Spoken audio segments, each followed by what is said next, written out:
जय हिंद दोस्तों।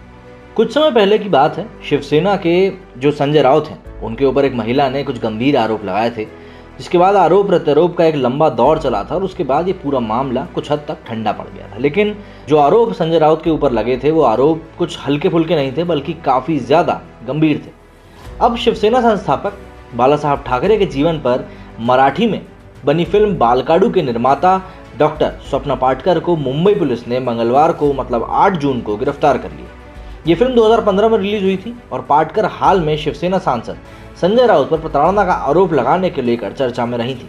39 वर्षीय पाटकर को क्लिनिकल साइकोलॉजी में पीएचडी की फर्जी डिग्री हासिल करने का एक अस्पताल में नौकरी हासिल करने के आरोप में गिरफ्तार किया गया। रिपोर्ट में एक पुलिस अधिकारी के हवाले से बताया गया है कि 26 मई को मुंबई के बांद्रा थाने में आईपीसी की धारा 419 मतलब भेष बदलकर धोखाधड़ी, 420 मतलब धोखाधड़ी, 467 मतलब जालसाजी और 468 मतलब धोखाधड़ी के मकसद से जालसाजी के तहत प्राथमिकी दर्ज करी गई थी। 51 वर्षीय सामाजिक कार्यकर्ता गुरदीप कौर सिंह ने अप्रैल में एक सीलबंद लिफाफे में पाटकर की पीएचडी डिग्री संबंधित दस्तावेजों का एक सेट एक गुमनाम स्रोत से प्राप्त करने के बाद पुलिस में शिकायत दर्ज कराई थी। दस्तावेजों के अनुसार 2009 में छत्रपति शाहूजी महाराज विश्वविद्यालय कानपुर द्वारा जारी किया गया पाटकर का पीएचडी प्रमाण पत्र वास्तव में फर्जी है। इससे पहले पाटकर की वकील आभा सिंह ने बताया था कि पुलिस बिना समन उन्हें उनके घर से उठा ले गई और एफआईआर की कॉपी तक नहीं दी। पाटकर ने राउत के खिलाफ बॉम्बे हाईकोर्ट में स्टॉकिंग का मामला दर्ज करा के रखा है। पिछले दिनों राउत ने मुंबई के अतिरिक्त मुख्य मेट्रोपॉलिटन मजिस्ट्रेट कोर्ट में एक मामला दायर किया था। इसमें ट्विटर इंडिया और गूगल इंडिया को उन सभी ट्वीट्स और अन्य डिजिटल सामग्रियों को हटाने के निर्देश देने की गुहार लगाई गई थी जिसमें मराठी फिल्म निर्माता ने उनके खिलाफ आरोप लगाए। शिकायत में राउत ने दावा किया था कि उन पर किए गए ट्वीट भ्रामक हैं और देश की शांति और सद्भाव को नुकसान पहुंचाते हैं। ये दावा करते हुए कि ट्वीट्स अपमानजनक हैं और पाटकर के ट्विटर अकाउंट को ब्लॉक किया जाना चाहिए। राउत ने कहा था कि आरोप भारत और विशेष रूप से महाराष्ट्र राज्य में राजनीतिक और सामुदायिक समूहों के बीच भेदभाव पैदा कर सकते हैं। मतलब है कि इसी साल अप्रैल में पाटकर ने प्रधानमंत्री नरेंद्र मोदी को पत्र लिखकर न्याय की गुहार लगाई थी। उन्होंने खुद को एक शिक्षित और सबल भारतीय महिला बताते हुए पत्र में लिखा था कि उन्हें सहानुभूति नहीं, इंसाफ चाहिए। उन्होंने आरोप लगाया था कि शिवसेना मुखपत्र सामना के सह संपादक संजय राउत पिछले 8 सालों से अपनी पार्टी के रुतबे और सिस्टम पर पकड़ का इस्तेमाल कर न सिर्फ उन्हें गालियां देते हैं बल्कि उनके परिवार और रिश्तेदारों को भी प्रताड़ित कर रहे हैं।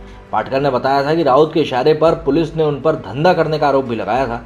उन्होंने कहा कि 2017 में खुद संजय राउत ने फोन पर धमकी दी और 2018 में कॉन्ट्रैक्ट पर आदमी रखकर उनका पीछा कराया था। बकौल स्वप्ना उनके सोशल मीडिया हैंडल्स को हैक कर कभी सुसाइड नोट तो कभी अश्लील सामग्रियां डाली गई, लेकिन पुलिस ने साफ कह दिया कि संजय राउत के खिलाफ वो एफआईआर दर्ज नहीं कर सकते।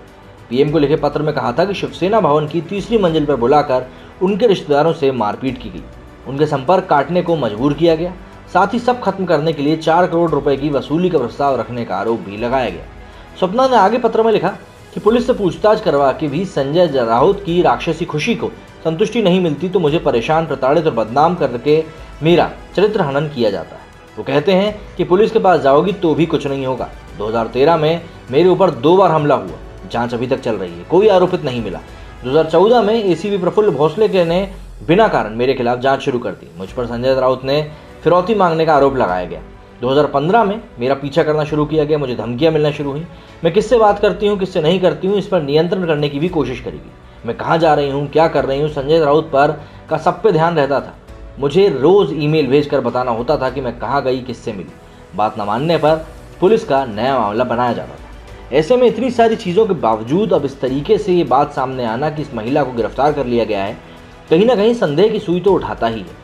क्योंकि देखिए, राजनीति कैसी चीज़ है, ये किसी से भी छुपी हुई चीज़ नहीं है। मतलब अगर राजनीति के क्षेत्र में आपको अपना कोई काम करवाना है तो आपके पास बस पावर होनी चाहिए, बाकी काम अपने आप हो जाते हैं। ऐसे में संजय राउत के ऊपर पिछले कुछ समय में काफ़ी ज़्यादा आरोप भी लग चुके हैं। अब देखना ये होगा कि इस मामले में आखिर सच्चाई किसका साथ देती है। मेरे स्टूडियो में फिलहाल इतना ही। जय हिंद, जय भारत।